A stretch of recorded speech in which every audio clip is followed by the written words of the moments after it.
Back to our channel. Now we are going to start the palmar aspect of both the wrist and also the palmar aspect of the hand.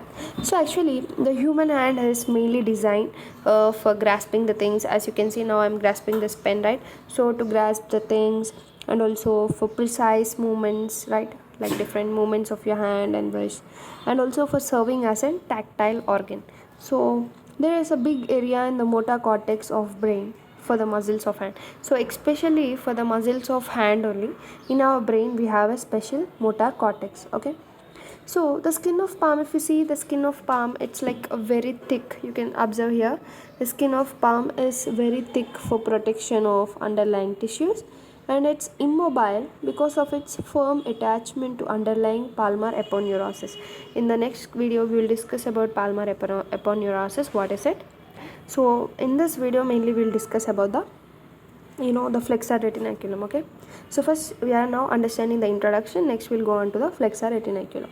So if you see, our hand is immobile because of firm attachment to underlying palmar aponeurosis, and it is creased. All of these characters increase the efficiency of the grip. So what are the creases? You can see this is the proximal transverse crease and this is the distal transverse crease. Okay, and here you can see this is the proximal wrist crease, right, and this is a middle wrist crease. So why all these creases are present? Mainly for the grip of your hand. So you can also see the radial longitudinal crease. Okay, so these are the different creases which you can observe in your hand. Okay, so why these creases? To increase efficiency of the grip. And the skin is mainly supplied by spinal nerves C6, C7, C8. Okay, through the median and ulnar nerve. So actually ulnar nerve supplies on the medial side, that is towards your little finger side. Okay, this side is supplied by ulnar nerve, and this thumb side, this side is supplied by median nerve, whereas coming on the posterior aspect it is supplied by radial nerve. Okay, so the superficial fascia, yeah, as every part you have superficial fascia, deep fascia. So superficial fascia of especially palm is made up of dense fibrous bands which bind skin to deep fascia, that is nothing but palmar aponeurosis, and divide the subcutaneous fat into small tight compartments which serve as water cushions during firm gripping. So the superficial fascia contains subcutaneous muscle, palmaris brevis, help in improving grip by studying skin on ulnar side of the hand. The superficial metacarpal ligament, which stretches across the roots of finger over digital vessels and nerves, is a part of this fascia. So mainly in superficial fascia you have the subcutaneous muscle, especially palmaris brevis, and also you have structures of metacarpal ligaments. Okay, and also digital vessels and nerves of the fascia. Now we'll see deep fascia, deep to it. Imagine deep to it. It's specialized to form the flexor retinaculum at the wrist. So here exactly at this position you'll have a flexor retinaculum. That is what today our main point of our video is, to discuss about the flexor retinaculum. Okay, and palmar aponeurosis will be in the next part. Okay, these are actually part of deep fascia. So if you see the deep fascia, you have the flexor retinaculum, you have the palmar aponeurosis, and also you have some fibrous flexor sheets in the fingers. All these three form a continuous structure, holds the tendons in position and thus increase the efficiency of grip. So this is about the deep fascia. So now we will start with flexor retinaculum. Actually we'll check out the another diagram. So by means of this diagram, today let us understand this flexor retinaculum. So this flexor retinaculum is a strong fibrous band. You can see it's a strong fibrous band which bridges the anterior concavity of carpus. So actually here you have the carpal bones, okay, and converts into a tunnel. So it is converting into a tunnel like structure because of this fibrous band around it. So actually it is located over here in the breast area, right, over here. Okay, so if you zoom it, it appears like this. So what are the attachments of the flexor retinaculum? If you see medially, I think it's better to see another diagram because here the carpal bones are not mentioned. Okay, so here in this diagram you could get every labeling. So this is a perfect diagram to discuss the flexor retinaculum. So medially, actually this is a medial side because hypothenar muscles on the medial side and thenar on the lateral side, right? So this is the medial side and this is the lateral side. So medially you will have the pisiform bone over here. Okay, so medially you will have the pisiform bone, and also you have the hook of hamate. You can observe this. This is the hook of hamate. Okay, and laterally you will have the tubercle of scaphoid. Okay, and also you will have the crest of trapezium. Actually, the two rows of carpal bones. So trapezium will be on the top, and your scaphoid will be lower. Same in the case of medially also, pisiform will be lower, hamate will be upper. But here the carpal bones are only showing, they are showing only the distal carpal bones, the proximal one will be lower to it. Okay, so just remember about this carpal bones. Medially you will have, here you will have pisiform and you will have the hook of hamate.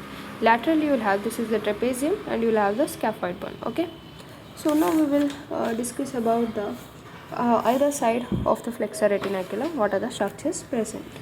So the retinaculum is like a slip-like structure, and lateral deep slip is attached to the medial lip of groove of trapezium and thus converted into tunnel. Actually, if you see here, this green color structure, you can see it's forming a tunnel-like structure. Down the carpals above this green color structure is forming a slip. This is a slip which is forming a tunnel-like structure. Okay, so for the tendon of flexor carpi radialis, actually here the flexor carpi radialis will be passing into this tunnel-like structure, especially formed by this green slip, that is a lateral deep slip. Okay, so remember, lateral deep slip is attached to medial lip of groove on trapezium, right, which is converted into tunnel for the tendon of flexor carpi radialis. Okay, next the medial superficial slip, also called as volar carpal slip. Okay, this is attached to pisiform bone. Okay, and the ulnar vessels and nerve pass deep to the slip. So ulnar vessels, you can see here, those all pass through it.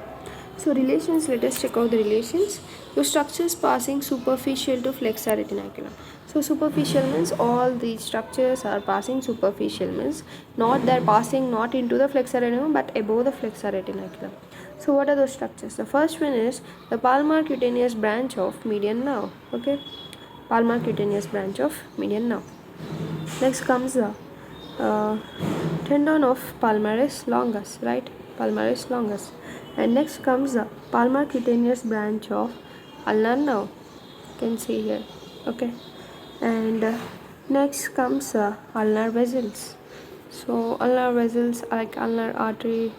Okay, and so this is mentioned as volar carpal ligament. Okay,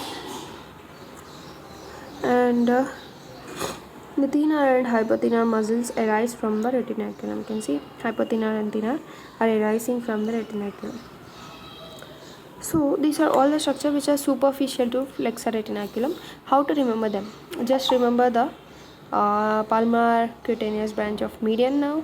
Just remember median nerve, palmaris longus, ulnar nerve, and ulnar artery. Okay, and now, so you have mainly the median nerve, ulnar nerve. Okay, and you also have the ulnar nerve and artery and volar carpal ligament. So these are the structures which are passing superficial. Now let us see what are the structure passing deep into the flexor retinaculum. So mainly you have the median nerve. If you see the median nerve, first when this yellow color structure, it is passing deep to the flexor retinaculum, and also you have mainly 4 tendons of flexor digitorum superficialis. Okay, flexor digitorum superficialis is here, right?